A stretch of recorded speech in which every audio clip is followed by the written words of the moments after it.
지금 사건이 펼쳐지고 있는 그 장소가 블레셋 사람의 땅, 바로 그랄 땅인 것을 저와 여러분이 함께 보게 됩니다. 그때 그 사건이 다 기억이 나시죠? 아브라함이 아비멜렉에게 사라를 자기 누이라고 속였고, 그것 때문에 하나님께서 그날 밤에 아비멜렉을 찾아가셔서 거의 협박하는 것처럼 책망하시는 내용을 보게 되죠. 하나님께서 당신의 언약을 지키기 위해서 그렇게 하신 책명도 틀림없이 있었지만, 그 말씀 내용을 살펴보면 이 아비멜렉이라는 사람이 꽤 괜찮은 사람이었던 것 같습니다. 정직하게 바르게 행동하려고 노력하는 사람이었고, 하나님께서는 이 아비멜렉을 사랑하셔서 그렇게 강력하게 책망하시고 죄의 길로 가지 않도록 도와주셨던 것이 아닌가, 이런 생각을 하게 되고요. 그래서 아비멜렉이 은 1000개를 주고 잘 선대해서 사라를 아브라함에게 돌려보내고, 아브라함은 블레셋 사람의 땅에 살 수 있도록 허락을 해주었던 그런 사건이 그저께 월요일 날 본문의 사건이었습니까? 얼마 전에 있었던 사건이죠. 그리고 난 뒤에 그랄 땅에 거하면서 이 아브라함이 하는 일들마다 다 형통하게 잘 되었던 것 같습니다. 지금 아비멜렉과 비골이 아브라함에게 하는 말을 한번 들어보세요. 하나님은 당신이 무슨 일을 하든지 당신을 도우십니다. 참 부럽지 않습니까? 참 멋있지 않습니까? 하나님께서 저와 여러분 한 사람 한 사람에게 이와 같은 동일한 은총과 은혜를 베풀어 주시기를 바랍니다. 우리 새벽기도 가족 한 사람 한 사람에게 하나님이 당신이 무슨 일을 하든지 당신을 도우십니다. 우리 주위에 있는 사람이 그렇게 말할 수 있도록 하나님께서 일해 주시기를 우리 주님의 이름으로 축복합니다. 그런데 왜 하나님께서는 아브라함에게 이와 같은 복을 내려주시는 걸까요? 여러분, 특별한 이유가 없는 것 같지 않아요? 그저 하나님의 은혜입니다. 우리가 이렇게 고백하고 그렇게 말해도 될 것 같습니다. 그러나 그 이전에 하나님께서 아브라함과 세운 언약이 있죠. 할례의 언약이 있습니다. 할례 자체가 아니고 우리 성경 말씀을 보니까 할례는 언약의 표시라고 그렇게 말씀하고 있는 것을 보게 되죠. 어떤 언약의 표시입니까? 하나님께서 아브라함을 불러주실 때 본토 아비 친척집을 떠나라 이렇게 말씀하시고 난 뒤에 내가 내게 지시할 땅으로 너는 가거라 이렇게 말씀하시죠. 정해진 땅이 아니라 지시할 땅으로. 아브라함의 삶은 순종하는 삶이었는데 그냥 순종하는 삶이 아니라 하나님과 동행하며 순종하는 삶이었습니다. 하나님과 동행하며 순종하는 삶을 살아갈 때 하나님께서 아브라함에게 복의 근원으로 삼으시겠다고 언약을 세우시고 그 언약의 표시로 할례를 받게 해주신 거죠. 저와 여러분의 인생이 바로 아브라함과 같은 그런 인생이 되었으면 좋겠습니다. 주님, 제가 이 길을 정해놓고 이 길을 가고 있으니까 하나님 저에게 복을 주세요. 그렇게 고집 부리는 인생 있잖아요. 여러분, 이 고집에는 굉장히 많은 고난과 시련이 함께 따라오게 돼 있어요. 나는 이 길 갈 거예요. 저를 도와주세요. 이미 하나님이 주인이 아니고 내가 주인이 된 그런 자리잖아요. 그게 아니라 하나님께서 나를 불러주시는 곳이라면 내가 어디든지 가겠습니다. 이런 고백이 담긴, 그리고 주님과 동행하는, 그리고 주님께 순종하는 그런 저와 여러분의 삶의 길이 되었으면 좋겠습니다. 그런데 아비멜렉과 비골이 찾아와서 다시 언약을 세우는데 이 언약의 내용이 참 재밌어요. 23절을 보니까 이제 여기 하나님 앞에서 당신이 나와 나의 아이들과 나의 자손을 속이지 않겠다고 맹세하십시오. 이렇게 되어 있어요. 자라보고 놀란 가슴 소뚜껑 보고 놀란다고.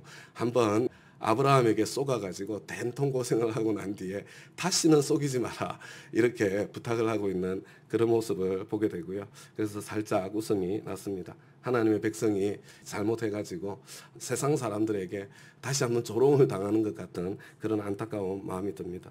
그리고 난 뒤에 당신이 나그네 살이를 하는 우리 땅에서 내가 당신에게 한 것처럼 당신도 나와 이 땅 사람들에게 친절을 베풀어 주시기 바랍니다. 이거 아무나 할 수 없는 이야기잖아요. 내가 당신에게 그렇게 해주었던 것처럼 내가 친절하게 했으니까 당신도 배은망덕하지 말고 친절로 갚아주시오. 이렇게 이야기하는 아비멜렉의 모습을 보게 되죠. 아브라함 그렇게 하겠다 이렇게 바로 약속을 하고요. 그렇게 하고 난 뒤에 이제 짚을 건 짚어나가는, 여기에서도 계약을 맺을 때 팽팽한 긴장이 흐르는 것 같다, 그런 생각이 듭니다. 이렇게 말하고 나서 아브라함은 아비멜렉의 종들이 우물을 빼앗은 것을 아비멜렉에게 항의하였다. 당신이 친절하게 했다고 이야기를 했는데 실제로 이 땅 대부분의 백성들이 친절했지만 근데 내가 파놓은 우물을 빼앗은 것은 무슨 경우요? 이렇게 여러분 때때로 저와 여러분이 그리스도인으로 살면서 억울한 일을 당할 때가 있잖아요. 속을 때가 있지 않습니까? 근데 그런 일 당할 때 참는 것 아름답습니다. 참는 것 하나님 앞에서 그냥 참아주는 거예요.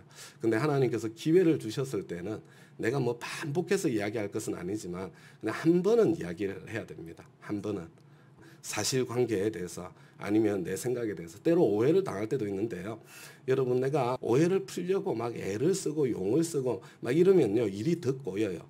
그렇지만 그렇다고 그냥 그 상태로 아무 말도 안 하고 침묵하면 그게 사실이 되는 거잖아요.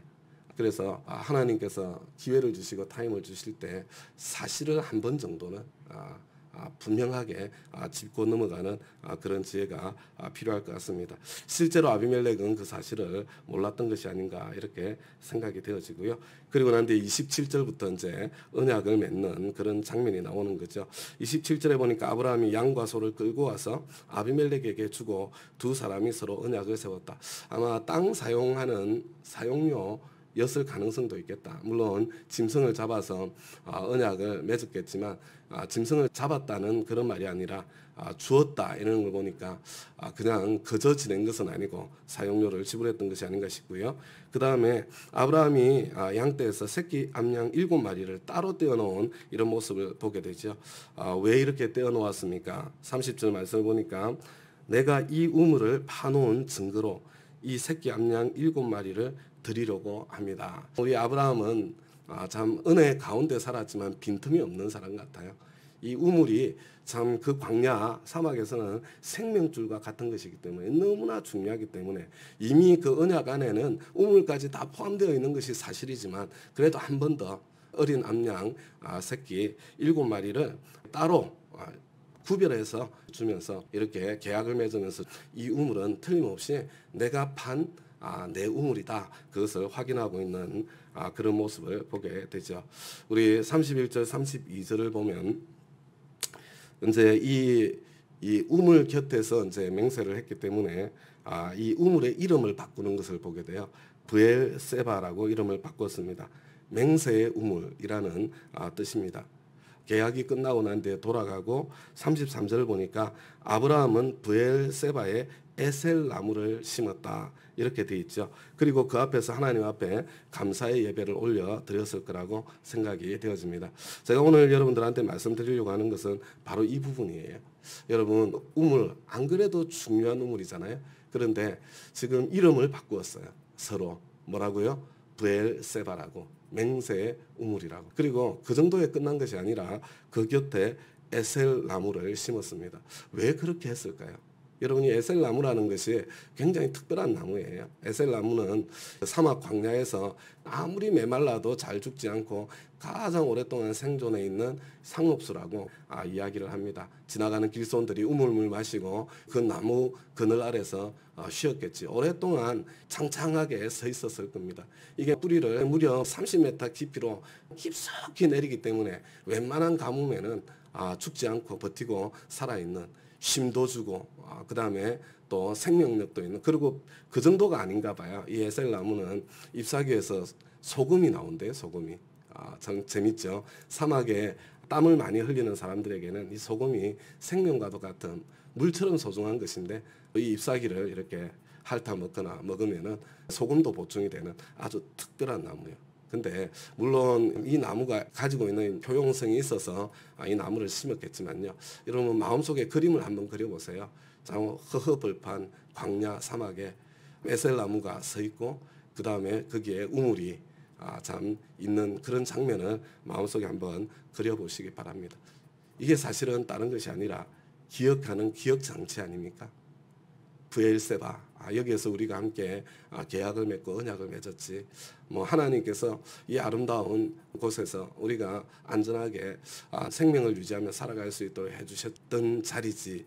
우리 신앙생활에 있어서 정말로 중요한 것이 뭐냐면 기억하는 겁니다. 잊지 않는 거예요. 그래서 성경 말씀을 보면 기억하라, 잊지 말라 이런 말씀이 반복해서 나오는 것을 보게 되죠. 이스라엘 백성들은 잊지 않기 위해서 여러 가지 기억 장치를 만들어 놓은 것을 보게 됩니다. 어떤 곳에는 변하지 않는 돌무더기를 쌓아서 그곳에서 하나님께서 하셨던 일을 기억하고요.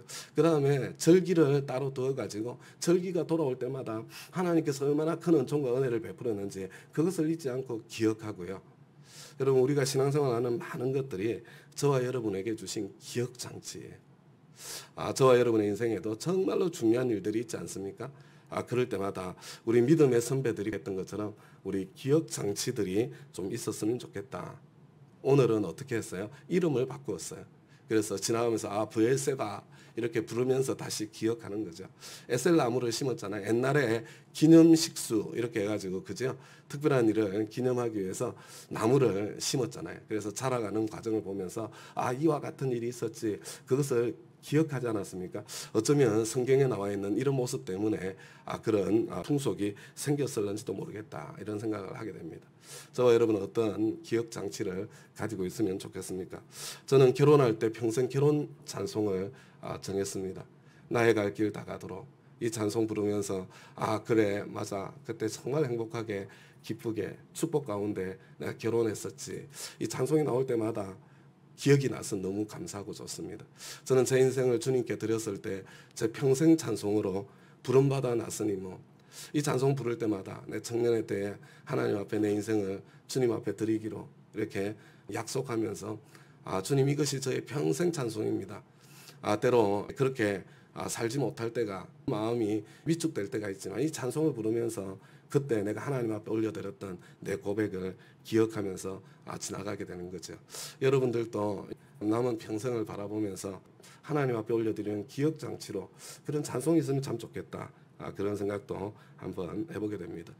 제가 이전에 미국에서 섬기던 교회는 교회가 아담하고 작아가지고요. 우리 피아노를 헌물하신 분이 한 분 계셨어요. 굉장히 돈이 많이 들죠, 그죠? 그분 인생에 정말 중요하고 어려운 기도 제목이 있었거든요. 우리 모두가 참 하나님 살아계셔도 이 기도에 응답하실까? 그런 생각이 들 정도로 참 막막한 기도 제목이 있었습니다. 그런데 그 기도에 응답받고 난 뒤에 교회에 꼭 필요한 피아노를 새로 사서 이렇게 비치해 놓고 우리가 그것을 볼 때마다 그래 하나님께서 그분이 헌물하신 거죠. 그 가정에서 하나님께서 이렇게 역사해 주셨지 그것을 기억하는 기억 장치가 되어서 참 감사했습니다. 어떤 분은 예배당에서는 강대상을 헌물을 하셨어요.